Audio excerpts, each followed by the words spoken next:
Hello दोस्तों, आप सभी का हमारे परीक्षा बिंदु चैनल पर स्वागत है। आई होप आप सब अच्छे होंगे। आज की क्लास ये पॉलिटी की क्लास है जिसमें हम अनुसूचियों के बारे में जानेंगे। भारतीय संविधान में जो 12 अनुसूचियां हैं वो किससे संबंधित है, ये सारी बातें हम इस क्लास में डिटेल से जानेंगे। तो अगर आप हमारे चैनल पर नए हो और अभी तक हमारे परीक्षा बिंदु चैनल को सब्सक्राइब नहीं किया है तो हमारे चैनल को सब्सक्राइब कीजिए ताकि कोई भी नई वीडियो आए तो उसका अपडेट आपको मिल सके। तो शुरू करते हैं क्लास को।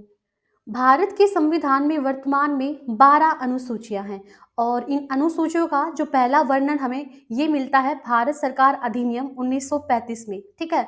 और भारत सरकार अधिनियम 1935 में कितनी अनुसूचियां उसमें शामिल की गई थी, तो उसमें शामिल की गई थी 10 अनुसूचियों को।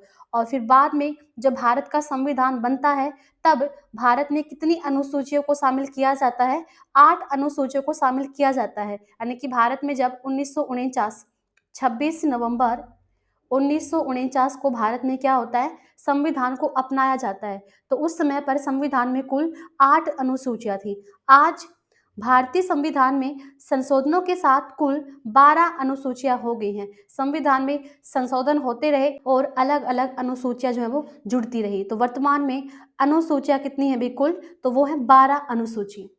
भारतीय संविधान की पहली अनुसूची में क्या वर्णित किया गया है, तो इसमें राज्यों और केंद्र शासित प्रदेशों का नाम शामिल है। राज्यों का क्षेत्रीय क्षेत्राधिकार भी इसमें शामिल है। तो भारतीय संविधान की जो पहली अनुसूची है उसमें राज्य और केंद्र शासित प्रदेशों के नाम का वर्णन किया गया है और राज्यों के क्षेत्रीय क्षेत्राधिकार का भी जो वर्णन यहाँ पर किया गया है संविधान की पहली अनुसूची में। भारतीय संविधान की दूसरी अनुसूची, तो भारतीय संविधान की दूसरी अनुसूची ये संबंधित है अभी भत्तों से। ठीक है। तो भत्तों, विशेषाधिकारों, परिलब्धियों के संबंध में प्रावधान किया गया है दूसरी अनुसूची में। इसमें भारत के राष्ट्रपति, भारतीय राज्यों के राज्यपाल, लोकसभा के अध्यक्ष और लोकसभा के उपाध्यक्ष, राज्यसभा के सभापति, राज्यसभा के उपसभापति, भारतीय राज्यों की विधानसभाओं के अध्यक्ष और उपाध्यक्ष, भारतीय राज्यों की विधान परिषदों के अध्यक्ष और उपाध्यक्ष, सर्वोच्च न्यायालय के न्यायाधीश, उच्च न्यायालय के न्यायाधीश, भारत के नियंत्रक एवं महालेखा परीक्षक, इन सभी के भत्तों के बारे में जो वर्णन है वो कौन सी अनुसूची में किया गया है, तो ये वर्णित है संविधान की दूसरी अनुसूची में। भारतीय संविधान की तीसरी अनुसूची में वर्णन मिलता है आपको शपथ का भी। ठीक है। इसमें शपथ और प्रतिज्ञान के प्रारूप शामिल है, जिसमें शपथ का वर्णन आपको मिलेगा। भारत के केंद्रीय मंत्री की शपथ, संसद चुनाव के उम्मीदवार, संसद सदस्य, सर्वोच्च न्यायालय के न्यायाधीश, नियंत्रक एवं महालेखा परीक्षक, राज्य मंत्री, राज्य विधानमंडल चुनाव के उम्मीदवार, राज्य विधानमंडल सदस्य, उच्च न्यायालय के न्यायाधीश, इनके लिए शपथ का प्रावधान संविधान की तीसरी अनुसूची में किया गया है। ये अनुसूची काफी इंपॉर्टेंट है। भारतीय संविधान की चौथी अनुसूची, तो इसमें राज्यसभा में राज्यों और केंद्र शासित प्रदेशों के लिए सीटों के आवंटन के संबंध में प्रावधान किया गया है भाई। ठीक है। तो भारतीय राज्यों में राज्यों और केंद्र शासित प्रदेशों के सीटों के आवंटन के संबंध में प्रावधान भारतीय संविधान की कौन सी अनुसूची में किया गया है, तो वो किया गया है चौथी अनुसूची में। भारतीय संविधान की पांचवी अनुसूची में इसमें अनुसूचित क्षेत्रों, अनुसूचित जनजातियों के प्रशासन और नियंत्रण के संबंध में प्रावधान किया गया है। इसमें अनुसूचित क्षेत्रों और अनुसूचित जनजातियों के प्रशासन और नियंत्रण के संबंध में प्रावधान ये पांचवी अनुसूची में किया गया है। भारतीय संविधान की छठी अनुसूची, इसमें असम, मेघालय, त्रिपुरा और मिजोरम राज्यों में आदिवासी क्षेत्रों के प्रशासन के संबंध में प्रावधान शामिल है भाई। ठीक है।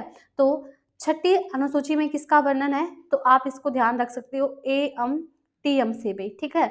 असम, मेघालय, त्रिपुरा, मिजोरम राज्य में आदिवासी क्षेत्रों के प्रशासन के संबंध में यहाँ पर जो वर्णन किया गया है। भारतीय संविधान की सातवीं अनुसूची, यह अनुसूची 3 विधायी सूचियों से संबंधित है। इसमें है संघ सूची, राज्य सूची और समवर्ती सूची। तो संघ सूची में पहले 97 विषय थे और वर्तमान में संघ सूची में कुल 100 विषय हैं।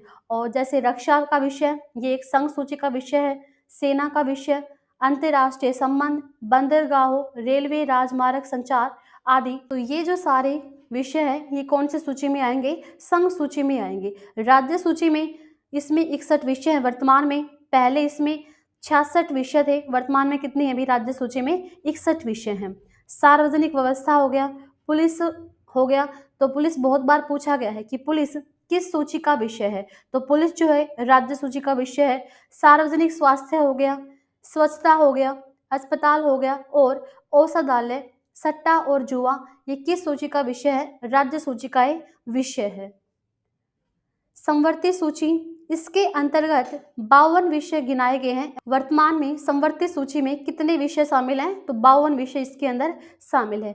जैसे शिक्षा पहले जो है वो संघ सूची में था और अब शिक्षा किसमें है? संवर्ती सूची में है। जंगल, ट्रेड यूनियन, शादी, दत्तक ग्रहण, उत्तराधिकार, इसका वर्णन जो है वो आपको कौन सी अनुसूची में मिलेगा? 7वीं अनुसूची में। और सूची पूछे तो आपसे संवर्ती सूची में, ठीक है।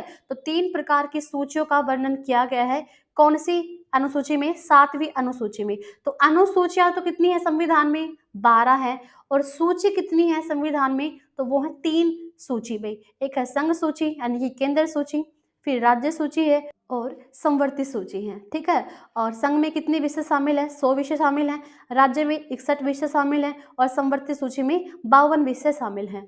भारतीय संविधान की 8वीं अनुसूची, यह भारत के संविधान द्वारा मान्यता प्राप्त 22 आधिकारिक भाषाओं से संबंधित है।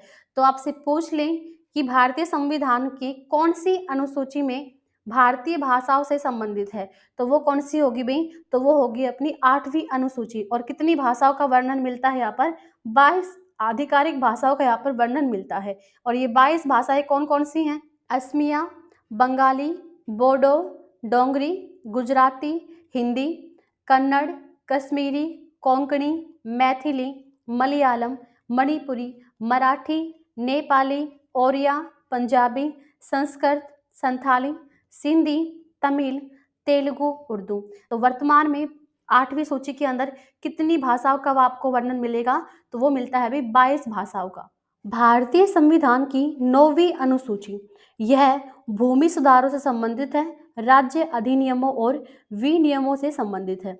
जमींदारी प्रथा का उन्मूलन किया गया है इसमें। यह अन्य मामलों से संबंधित है, संसद के कृत्यों और विनियमों से भी संबंधित है। प्रथम संविधान संशोधन अधिनियम 1951 में इसमें शामिल कानूनों को मौलिक अधिकारों के उल्लंघन के आधार पर न्यायिक जांच से बचाने के लिए 9वीं अनुसूची को जोड़ा गया। तो बहुत बार एग्जाम में क्वेश्चन आया है कि 9वीं अनुसूची को कौन से संविधान संशोधन के तहत जोड़ा गया? तो संविधान में प्रथम संशोधन हुआ है 1951 में, इसमें 9वीं अनुसूची को जोड़ा है, जो किससे संबंधित है? भूमि सुधार से संबंधित है। हालांकि 2007 में सुप्रीम कोर्ट ने फैसला सुनाया कि कानूनों को बाद में इस अनुसूची में शामिल किया गया। 24 अप्रैल 1973 अब न्यायिक समीक्षा के लिए क्या है भाई? खुले हैं भाई, ठीक है। तो ध्यान रख लेना, भूमि सुधार ये कौन सी अनुसूची में है? 9वीं अनुसूची में है। और कौन से संविधान संशोधन के तहत इसको ऐड किया गया था? प्रथम संविधान संशोधन के तहत इसको ऐड किया गया था 1951 में। भारतीय संविधान की 10वीं अनुसूची, इसमें संसद और राज्य विधानमंडलों के सदस्यों की अयोग्यता से संबंधित प्रावधान मिलता है भाई, ठीक है। आपने एक वर्ड सुना है दल बदल भाई, ठीक है। तो दल बदल का वर्णन संविधान की कौन सी अनुसूची में मिलता है आपको? संविधान की 10वीं अनुसूची में मिलता है। और इसको 1985 के 52वें संविधान अधिनियम के द्वारा जोड़ा गया था। तो जो 10वीं अनुसूची है इसको कौन से संविधान के तहत जोड़ा गया? 52वें संविधान संशोधन अधिनियम के तहत इसको जोड़ा गया। और 52वां संविधान संशोधन अधिनियम कब होता है? 1985 में, जिसे दल बदल विरोधी कानून के रूप में भी जो है वो जाना जाता है। तो दल बदल का वर्णन संविधान की कौन सी अनुसूची में मिलता है आपको? 10वीं अनुसूची में मिलता है। भारतीय संविधान की 11वीं अनुसूची, इसमें ऐसे प्रावधान शामिल हैं जो पंचायतों की शक्तियों, अधिकारों और जिम्मेदारियों को निर्दिष्ट करते हैं। इसमें कुल 29 विषय शामिल हैं। तो भारत की जो 11वीं अनुसूची है इसका संबंध किससे होगा? तो इसका संबंध है पंचायती राज से है। और इसमें कुल कितने विषय शामिल हैं? इसमें विषय शामिल है 29 भाई, ठीक है। पंचायती राज अधिनियम में कितने विषय शामिल हैं? 29 विषय शामिल हैं। और इस अनुसूची को 1992 के 73वें संविधान संशोधन अधिनियम के द्वारा जो इसको जोड़ा गया था भाई, ठीक है। ध्यान रख लेना, 73वें संविधान संशोधन अधिनियम के तहत कौन सी अनुसूची को जोड़ा गया? 11वीं अनुसूची को जोड़ा गया, जो किससे संबंधित है? पंचायती राज अधिनियम से संबंधित है। भारतीय संविधान की 12वीं अनुसूची यह उन प्रावधानों से संबंधित है जो नगर पालिकाओं की शक्तियों, प्राधिकार और जिम्मेदारियों को निर्दिष्ट करती हैं। इसमें टोटल विषय है 18 भाई, ठीक है। तो नगर पालिका का वर्णन संविधान की कौन सी अनुसूची में मिलता है आपको? 12वीं अनुसूची में। और इसमें कुल कितने विषय शामिल हैं? कुल इसमें 18 विषय शामिल हैं। इसको जोड़ा गया था 74वें संविधान संशोधन अधिनियम 1993 में, जो है इसको जोड़ा गया था। ध्यान रख लेना भाई।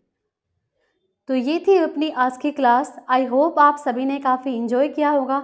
अगर आप हमारे परीक्षा बिंदु चैनल पर नए हो और अभी तक हमारे चैनल को सब्सक्राइब नहीं किया है, तो हमारे चैनल को सब्सक्राइब कीजिए। और अगर आपको हमारी क्लास और कंटेंट अच्छा लगता है तो इसको लाइक कीजिए और अपने दोस्तों के साथ में इसको ज़रूर शेयर कीजिए। तो आज के लिए इतना ही, मिलते हैं नेक्स्ट क्लास में। शुक्रिया।